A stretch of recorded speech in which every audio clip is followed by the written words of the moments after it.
Hər vaxtınız xeyir olsun. Hər birinizi xoş gördük müəllimələr. Mən təlimçi Qasımova Kifayət. Bugün sizə ilk mövzumuz olan metodikanın, yəni inkişaf sahələrinin izahını verəcəyəm.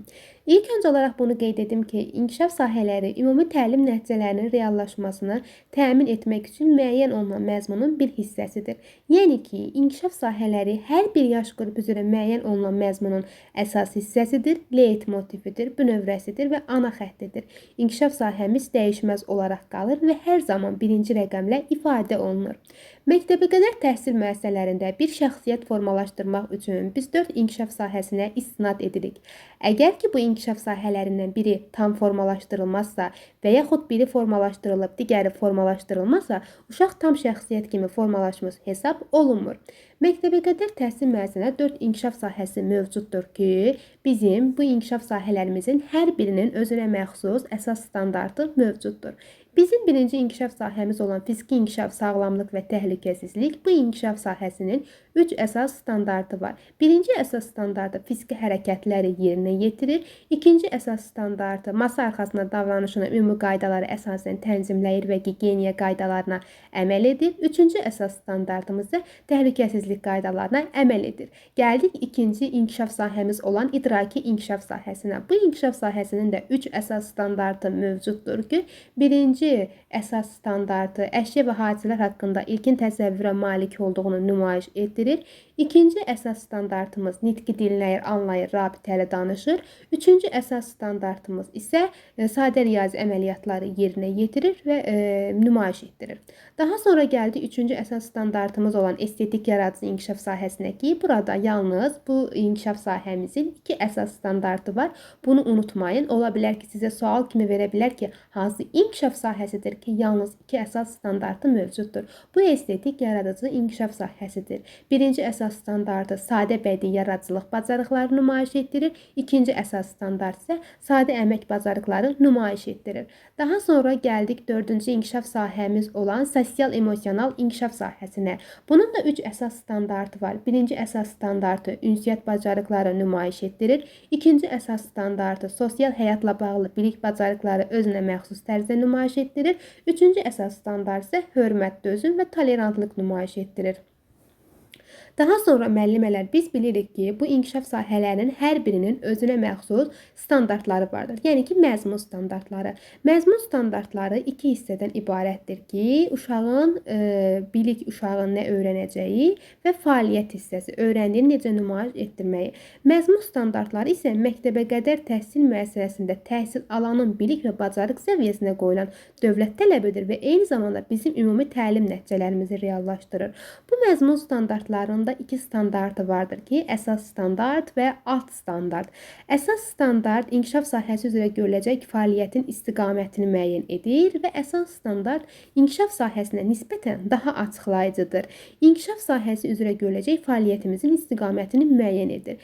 Əsas standart nəticə yönümlüdür, məqsədimizi müəyyən edir, daha genişdir, daha fundamentaldır və bütün yaş qrupları üzrə dəyişməzdir. Əsasən dəyişir. Bu da hansı hallarda ki, daha mürəkkəb bilik və bacarıq tələb edildikdə dəyişə bilər və əsas standart ikinci rəqəmdir ki, hansı ki, bizim birinci inkişaf sahəmiz gəlir, daha sonra əsas standartımız və daha sonra alt standartımız gəlir. Daha sonra alt standart. Alt standart əsas standartda ifadə olunan fikrin müəyyən bir hissəsini bildirir ki, və daima üçüncü rəqəmlə ifadə olunur. Alt standart bizim məqsədimizdir. Alt standart konkret olur, praktik fəaliyyət olur, dəqiq olur və hər alt standart hər yaş qrupu üzrə sadədən mürəkkəbə doğru mürəkkəbləşir. Alt standartında biz bilirik ki, bir sıra xüsusiyyətləri var ki, təlimdə düzgün strategiyaların müəyyən olunmasıdır, təlim məqsədinin düzgün müəyyən olunmasıdır, təlimdə inteqrativliyi təmin edir, məzmunun davamlı inkişafını təmin edir və bunların da hər birinin ayrı-ayrılıqda sizə izahını verəcəyəm. Təlim məqsədinin düzgün müəyyən olunması. Təlim məqsədinin düzgün müəyyən olması bizim ümumi təlim nəticələrimizi, yəni məqsədimizi düzgün müəyyən etməyimizdir. Biz məqsədimizi qurarkən daha çox SMART-a əsasən qururuq ki, yəni SMART-ı nəzərə alaraq qurur. Dərsin məqsədinə SMART modeli daha çox bizim SMART abreviaturası əsasında qurulur ki, burada S spesifik, dəqiq, aydın olmalıdır. Yəni ki, məqsədimi qoyuramsa, mən orada konkret məqsədimi bildirməliyəm. Nə var? Biri var, məsəl üçün deyirəm ki, gəl bu gülün şəklini çək.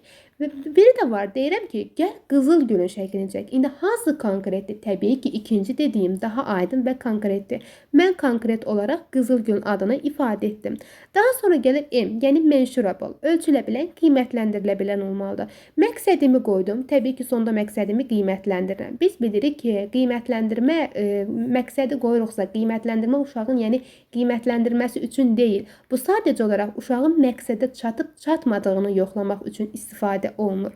Daha sonra gəlir A, achievable, yəni əldə oluna bilən. Nə çox çətin qoymuram məqsədimi, nə də ki, çox asan qoymuram. Yəni uşaq əldə edə bilsin. Biri var, çox gedib çətin məqsəd qoyuram, uşaq içində itib batır, bilmir nə etsin.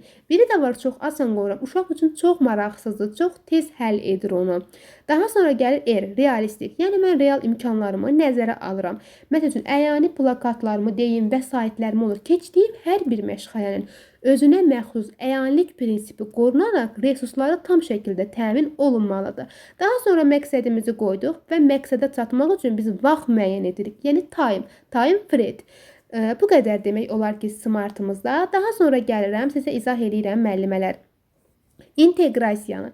İnteqrasiya isə məktəbəqədər təhsil müəssisələrində alt standartda inteqrasiya özünü göstərir ki, inteqrasiya dünyanın tam bütöv bölünməz olduğunu bildirir. Uşaqları inkişafa, özünü inkişafa istiqamətləndirir. İnteqrasiyanın 3 növü var.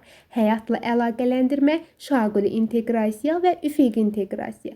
Şaquli inteqrasiya eyni yaş qrupları, müxtəlif yaş qrupları, çox üzr istəyirəm, və eyni inkişaf sahələri arasında gedən əlaqə, ardıcıllıq və sistemlikdir. Necə? Bir nümunə çəkirəm. Məsəl üçün, mən 3-4 yaş, 4-5 yaş qruplarım fərqlidir. Daha sonra bunu mən eyni inkişaf sahəsi daxilində inteqrasiya edirəm. Tutaq ki, ətraf aləmdə heyvanları keçirəm 2.1-də. Daha sonra gedirəm 2.2 standartında idraki inkişaf sahəmdə. Mən heyvanların səslərini təqlid edirəm. Bu oldu mənim şaquli inteqrasiyam. Üfüqi inteqrasiyamda isə artıq mən eyni yaş qruplarına, müxtəlif inkişaf sahələrinə inteqrasiya edirəm. Necə? Məsəl üçün, mən sadə riyazi əməliyyatlarda həndəsi fiqurları keçirəm. Daha sonra gedirəm onu estetik yaradıcı inkişaf sahəsində 3.1-də həmin fiqurların kəsimi haqqında uşaqlara kəsimin göstərirəm. Bu oldu üfüqi inteqrasiya. Həyatla əlaqələndirmə isə gündəlik həyati situasiyaların əlaqələndirməsidir. Daha sonra gələn təlim məqsədlərində strategiyanın düzgün qurulması, yəni alt standartımızın digər xüsusiyyəti də budur. İlk öncə onu deyim ki, strategiya özü məqsədlər zənciridir. Strategiya təlimin təşkilində istifadə olunan formadır, üsul və vasitələrdir. Strategiya minimal əmək, resurslar, vaxt sərf etmə, çatmağın yollarını biz asanlıqla əldə edə bilərik. Necə ki, məsəl üçün, mən məşğələmi müəyyən edirəm. Məşğələmə uyğun iş forması, iş üsulu müəyyən etməliyəm. İş üsulunu kim müəyyən edir? Mən, tərbiyəçi olaraq mən müəyyən edirəm təbii ki. İş üsulu müəllimin məhsuldarlığıdır. Amma iş forması uşağın məhsuldarlığıdır. Uşaq istəyi ilə müəyyən olunur. Uşaq istəyər tək oturar, istəyər cüt oturar. Yəni, qrup otağında iş forması uşağın sosial emosionallığı ilə bağlıdır. Amma iş üsulları uşağın sosial emosionallığı ilə bağlı deyil.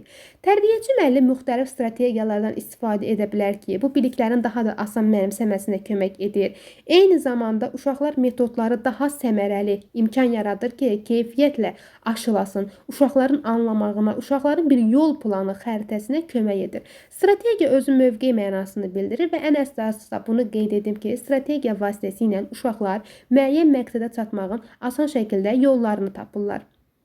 Müəllimələr, bugünkü mövzumuz da bu qədərdir, ilk mövzumuz. Ümid edirəm ki, bəyənmisiniz.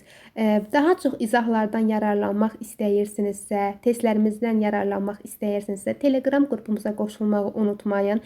Videolarımızı bəyənməyi və abunə olmağı unutmayın. Hələlik.